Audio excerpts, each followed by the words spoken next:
adjustments, Kevin. Thank you, Doris. Of course, with the Spurs, the last time they missed the playoffs, they drafted perhaps one of the best power forwards of all time in Tim Duncan. Well, you know, he's a part of why they haven't missed the playoffs since. But the organization has run really well from top to bottom. And they deserve nothing but the success they've had since their inception because of that. Now the dish to Parker. Misses off the left iron. What was the defense doing there? I mean, he is not the guy to give an open look to, and yet they got away with it. Good solid defense on the perimeter there, challenging the shot and not fouling. Even the best shooters can be bothered by his defense. Leonard dishes to Parker.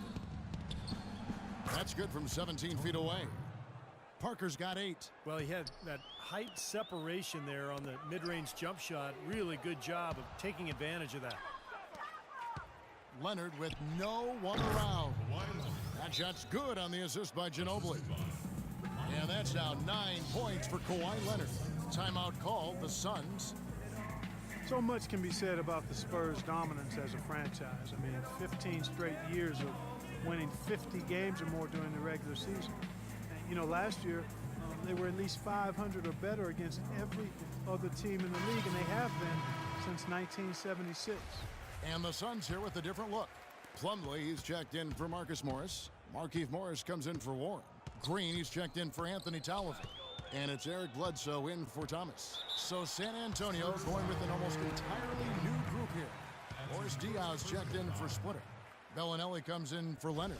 Daniel Green, he's checked in for Manu Ginobili. And it's Mills in for Parker. You guys, think about the history of the Spurs. They didn't even come into the NBA until 1976 when they made the transition from the old ABA. Well, you talk about a fan base that is spoiled. I mean, nearly 40 years of beating every team in the league, more than they've been beaten by those teams. So just an incredible record. Green, here's Duncan. Soft touch off the glass. Duncan's got 12. This has been a one-sided game in just about every area. The lead continues to grow. Absolutely. Their offense and their D have been equal parts outstanding. Very clever passing. That was just beautifully done. In the third quarter with just over 3.5 minutes off the clock. Green kicks to Diaw.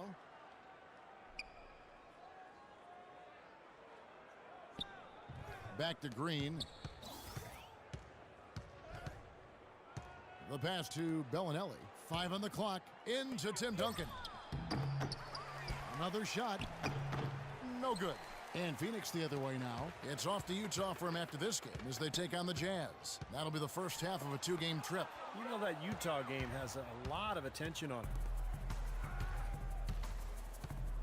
Mills passes to Diaw.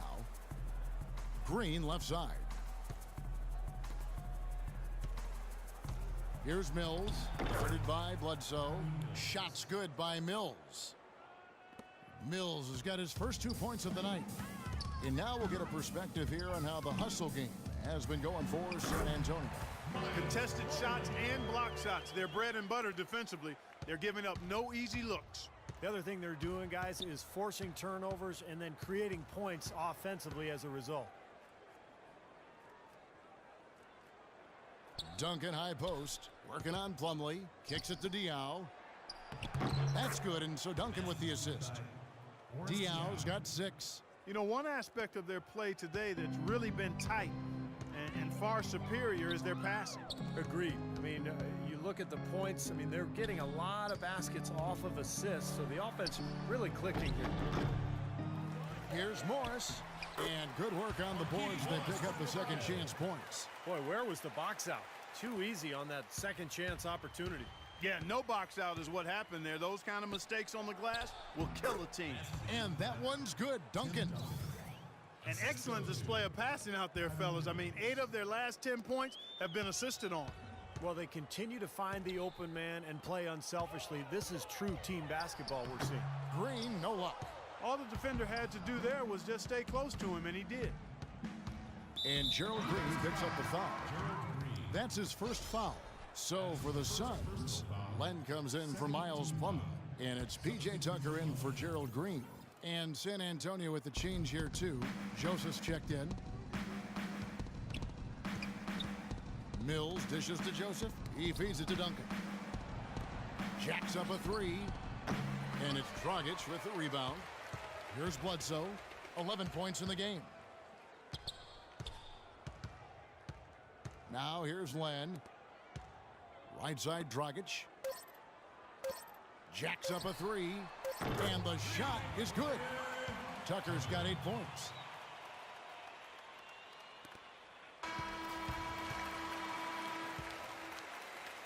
And as we conclude the third quarter, pretty much a blowout. It's been a one-sided affair. Next Wednesday, November 5th, Kyle Lowry and the Toronto Raptors take on Rajon Rondo and the Boston Celtics, an Atlantic Division rivalry. It's the real deal.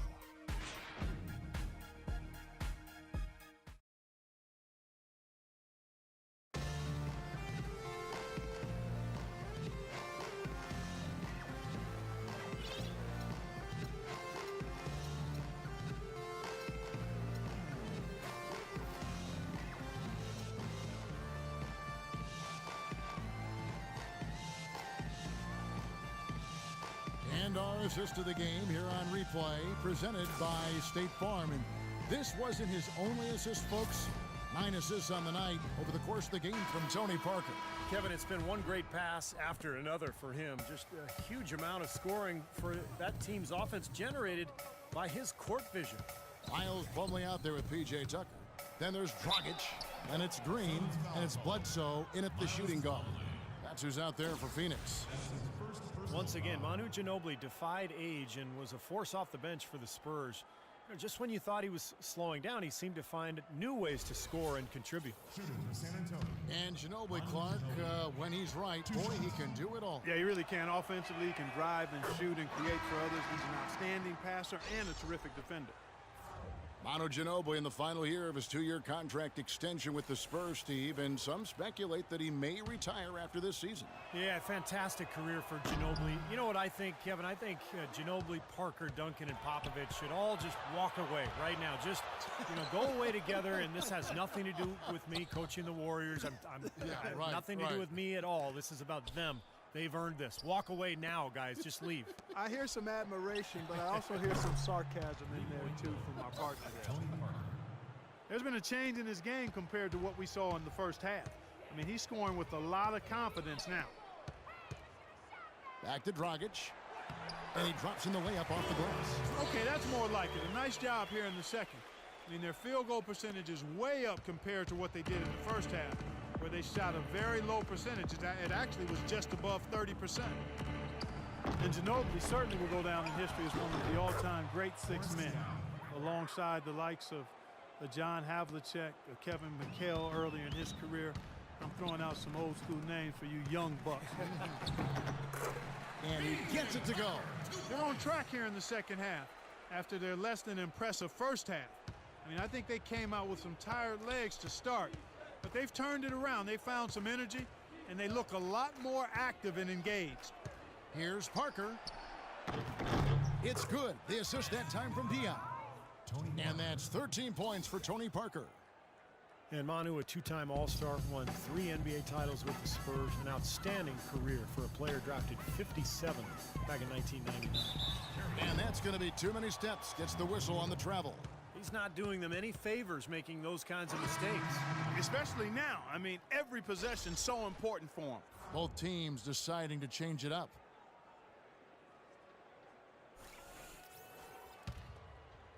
Here is Parker. For a long time now, the Western Conference has been the deeper conference, as the top 5 or 6 teams have legitimate title hopes. But last year for the East, it was especially down, and it was really viewed as a 2-team conference. Here's Goodwin. And foul called as he misses. He'll go to the line and shoot 2. It's on Kawhi Leonard.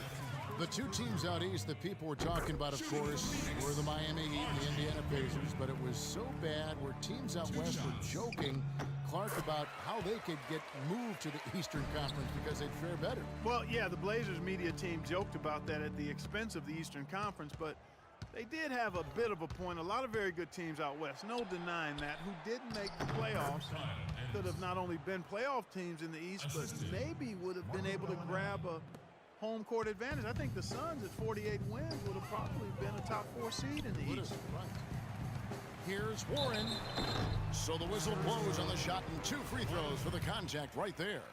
That's his second personal foul. That free throw good from Warren. Shooting for Phoenix, T.J. Warren.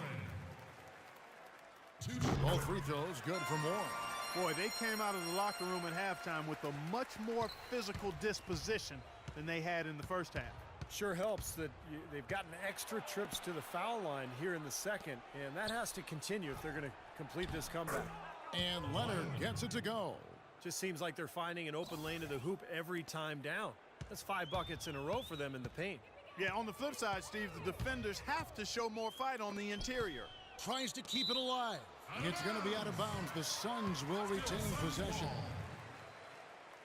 15 seconds on the shot clock. 15. On defense, San Antonio. Here's Morris. A picture-perfect screenplay, and the jumper's good.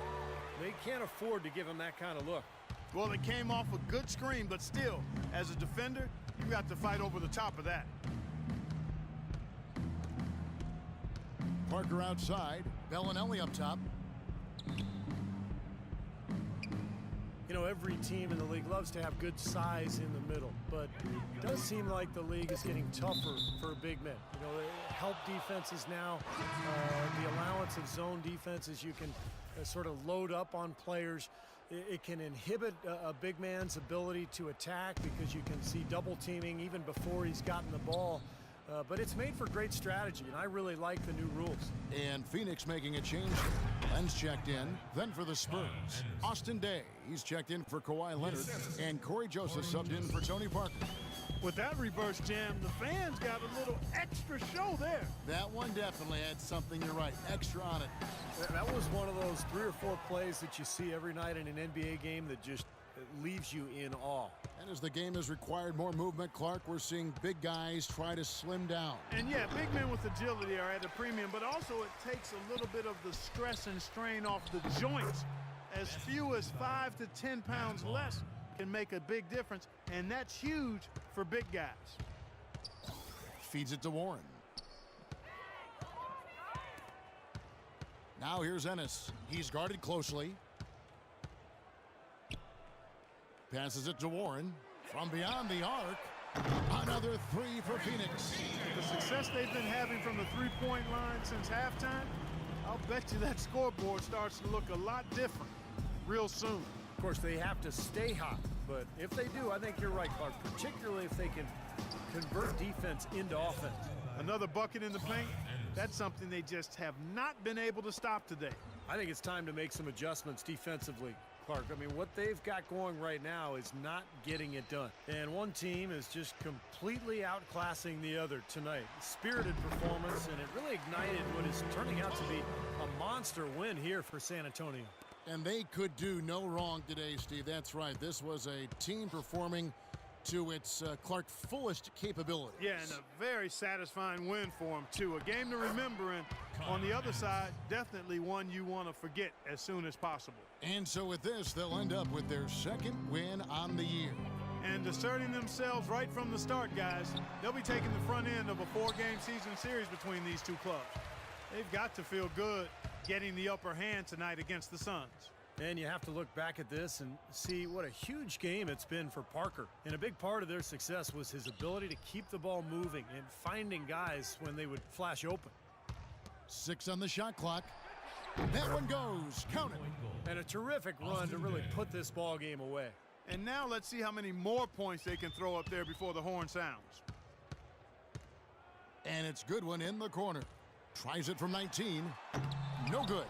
Even though he missed it, he couldn't pass up that chance. Yeah, that's an easy jump shot. You got to take that one.